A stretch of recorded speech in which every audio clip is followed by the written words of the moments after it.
இப்ப நம்ம நடிகர் அவர் பேர் என்ன பேரு? விவேக். காமெடி நடிகர். அவர் எனக்கு சொந்தக்காரர் தான், உங்களுக்கும் சொந்தக்காரர் தான்.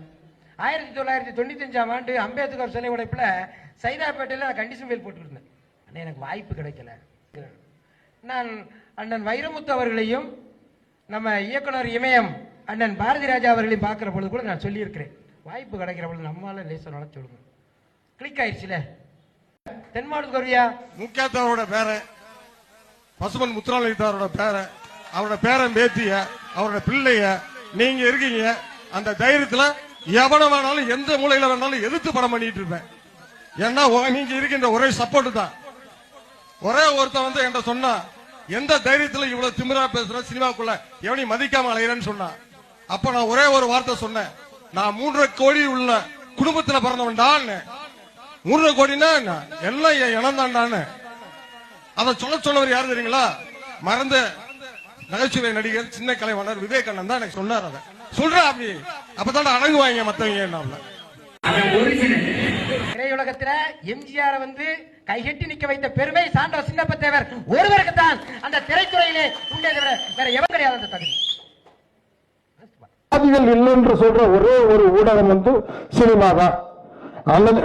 சினிமாட்டம் வருவோம், வந்து ஒருத்தட்ட பழகுவோம், அவன் என்ன ஜாதின்னு நாங்க கேட்க மாட்டான், அவன் என்ன ஜாதின்னு கேட்க மாட்டான், அவன் ஒரு டீ வாங்கி கொடுப்பான், நான் ஒரு டீ வாங்கி கொடுப்போம். இப்படித்தான் நாங்க வந்து சினிமாக்குள்ள வந்து பில்டப் ஆகி வந்திருக்கோம். வரம்பு விட்ட பேக, எங்க வீட்டுல மணியாட்ட பேக, எங்க வீட்டுல சிறச்சி இருந்த பேக, சில பேரெல்லாம் வச்சு வளர்ந்தேன்.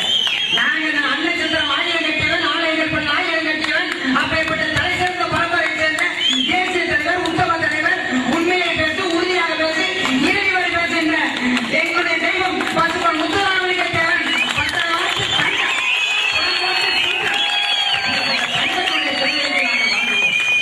என்னுடைய ஆளு ஒரு ஒரிஜினல் தேவை, எந்த போதையும் இருந்தாலும் சரி ஓட மாட்டான்.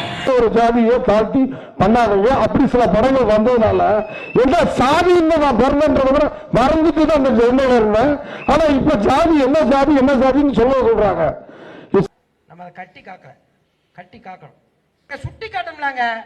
தேவனாக பிறக்க போய் தான் முன்னாள் முதலமைச்சர், தேவனாக பிறக்க போய் தான் நிதியமைச்சர். மரவிற்காக சண்டை போட்டா போயிட்டோம் சொல்லி சொல்ல முடியும்? கிடையாது. நான் தான் ஒரே தேவன் அப்படின்னு சொல்லுங்கன்னு சொல்றேன்.